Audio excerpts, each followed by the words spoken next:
이렇게 병자호란이 발발을 하면서 그런데 하게 되었는데, 이 당시 그러니까 후금 사신이 용골대로부터 홍태지가 황제로 후대될 예정이라는 소식이 전해집니다.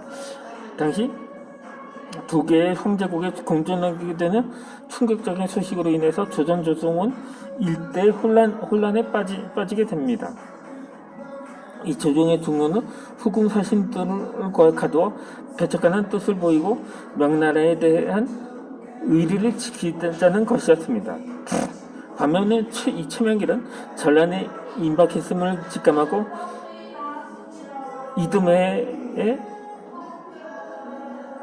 이듬해와 또 그러니까 2월과 각각 2월과 9월 11월에 세 차례에 걸쳐 상선문을 올리면서 신론을 개진을 합니다. 이 병자봉사라고 불리는 세 차례 상소문은 위기의 강도에 따라 내용의 변화가 있었지만 핵심은 우선 형제의 명약을 지켜 몇 년이라도 전쟁을 늦추면서 후환에 대비하자는 것이었던 거죠. 그러니까 형제라니까 명나라와 조선을 당시 이렇게 평가를 한 거죠. 특히 세 번째 상소에서는 그는 종사의 전망은 필부와 생사와 다르다는 주희의 주장을 인용하며 도에도 경도와 권도가 있듯이 의리도 때에 따라 잘라지는 법이라고 주장을 합니다. 그러나 이 최명길이 예견했듯이 전란은 피할 수가 없었습니다.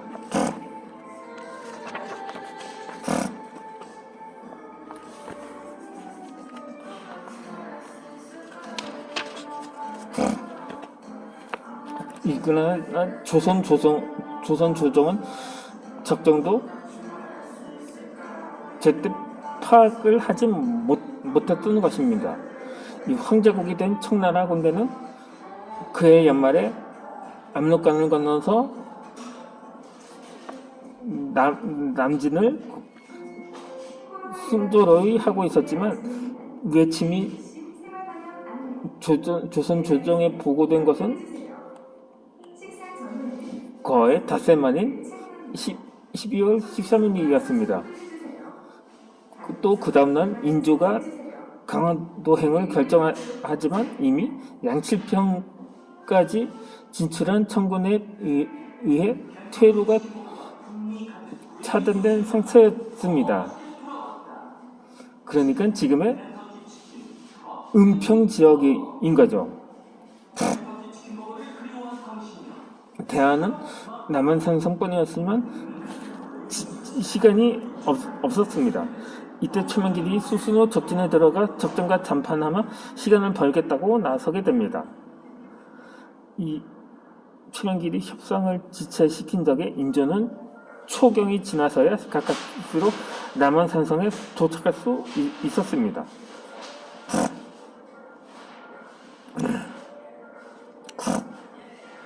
이렇게 남한산성의 농성 기간 중 최명길은 이조 판서를 맡고 있었지만 적진을 오가며 강한 협상을 이끌었고 외기문성 작성을 주관을 합니다. 예조 판사였던 김성원이 강경하게 척화를 주장했기 때문이었죠.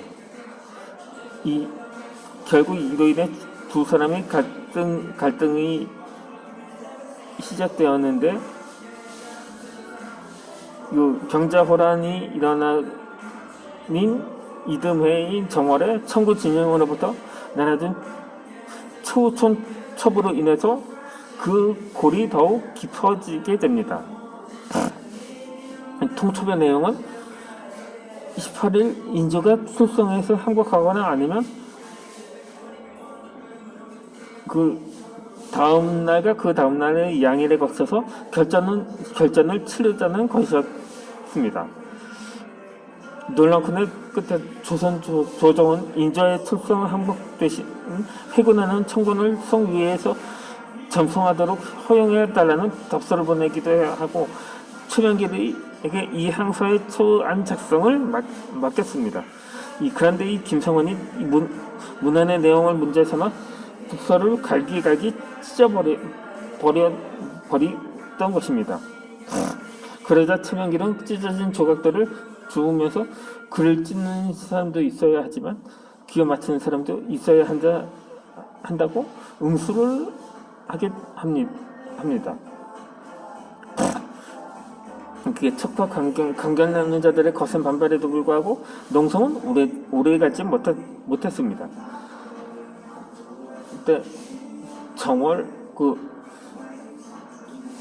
병자호라는 이듬해인 정월의 항전의 마지막 보루였던 강화도가 함락되었다는 소식이 전해지네 결국 인조도 수성 항복을 결심하게 됩니다. 당달의 29일에는 항복의 징표로 척하신 윤지가 5달째를 청군 진영으로 압송했고 30일에는 인조가 성에서 나와 309고조례를 행하고 군신관계를 맺게 됩니다. 이른바 삼전도 굴욕이었던 거죠.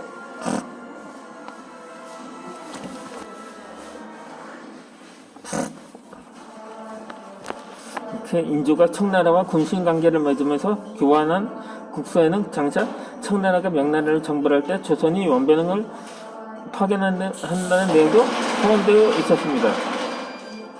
그러나 조선이 군사를 징발해 명나라를 친다는 것은 의리와 현실 두 측면에서 모두 지키기 어려운 약속이었습니다. 이 조선 조정은 이 문제를 해명하기 위해서 인조 13년 차 그러니까는 병자호란이 일어난 이듬해였는데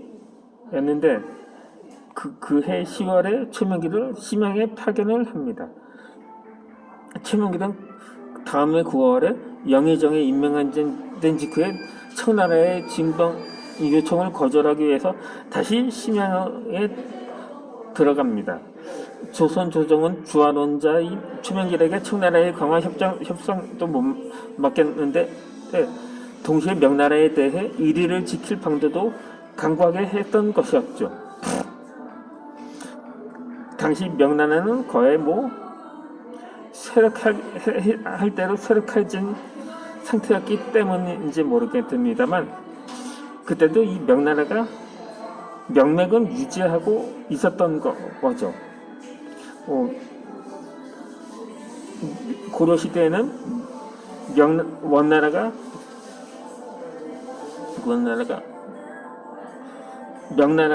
명나라에 의해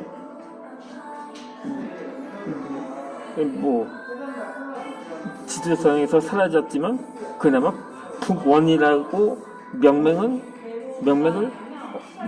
몇 년간 유지했었던 것처럼 말입니다. 그렇게 해서 이 최명길을 친정 주화론자로만 평가할 수 없는 사례는 또 있었습니다. 예컨대 이 최명길은 인조 17년 때 승려인 독보를 명나라에 등려도독 진흥범에게 밀파해서 조선의 사정을 알리려고 했습니다.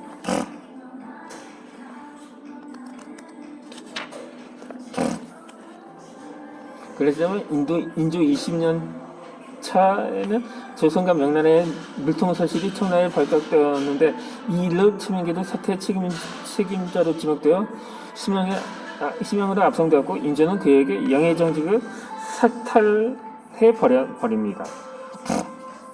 이렇게 최명길은 인조 23년 때에 김성원 군과 함께 심양에서 돌아오게 되는데 그의 나이는 이미 환갑이 된 거죠. 환갑이었던 거죠. 그는 그해 10월에 어영천 조례조에 임명됐고 인조 20년 차에는 62살의 일기로 세상을 떠납니다. 이 나라를 구하기 위해서 목숨을 아끼지 않고 동분서주했던 삶이었지만 이 척헌원이 청에 칭송되었던 시대였기 때문에 사후에서 그는 부활원자라는 낙인 때문에 인주의 무정에 배양되지도 못했던 것입니다. 그러나 김성원의 명복론과 초명길의 현신론은 모두 조선이 위기에서 벗어날 수 있게 한 동력의 부축이었던 것입니다.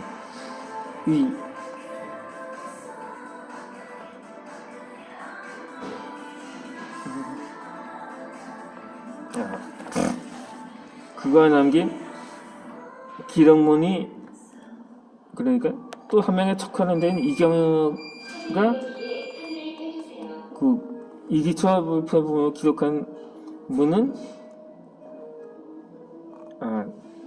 생략을 하겠습니다.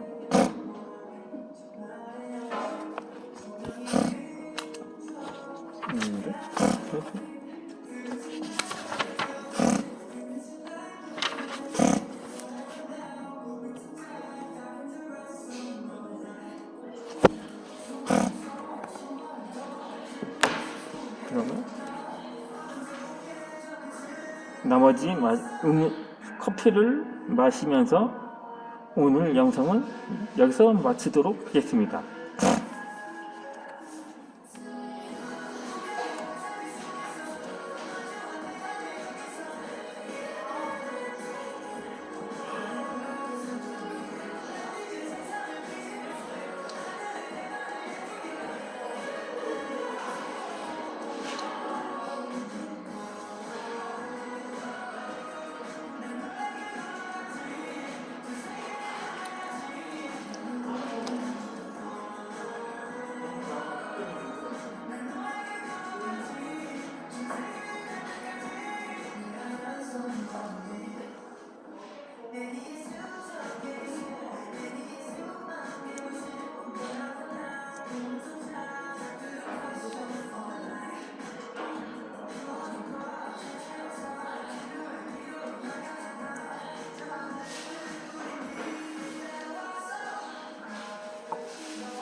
이제 영상은 다음에 또 다른 인물에 대해서 소개를 드리도록 하겠습니다. 오늘도 주문한 커피는 다 맛있습니다. 그리고 또 이제 오늘은 또 다행히 중도에 재난 문자가 침투하면서 중도에 끊이지 않았네요. 처음에 이 스마트폰을 열었을 때 한 두 건의 재난 문자가 발송이 되었습니다.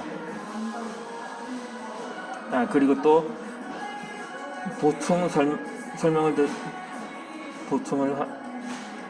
가는 이 역사를 강의를 하다 보면 저작권 침해 문제가 발생을 하는데, 제가 지금 아프리카 TV도 아니고 트위치로 촬영을 하는 게 아니고 무편집 스마트폰으로 촬영하기 때문에 대신에 30분에서 1시간짜리 영상을 10분에서 15분씩 이렇게 나눠서 촬영을 하고 있는 관계로 제가 편집을 하지 못한 점은 양해 부탁드리도록 하겠습니다. 편집을 저작권 문제로 중도에 편집을 하는 영상을 보았거든요. 그러면 일단 다음에 뵙도록 하겠습니다.